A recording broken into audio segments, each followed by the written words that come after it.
tersebut, semua manusia akan tenggelam dengan keringatnya masing-masing.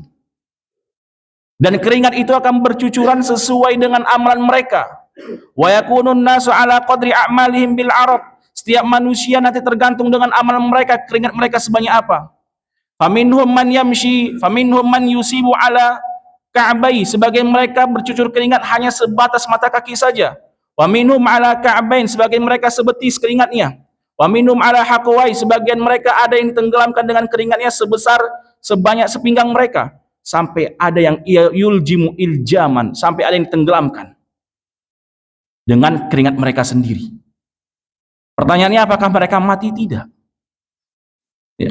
Manusia ketika itu tidak mati, karena manusia ketika mereka dibangkitkan kembali setelah mereka mati di dunia ini, wafat, mereka akan dimodifikasi. Makanya kata Allah Subhanahu wa taala, fabasarukal yauma hadid, dalam surat Qaf.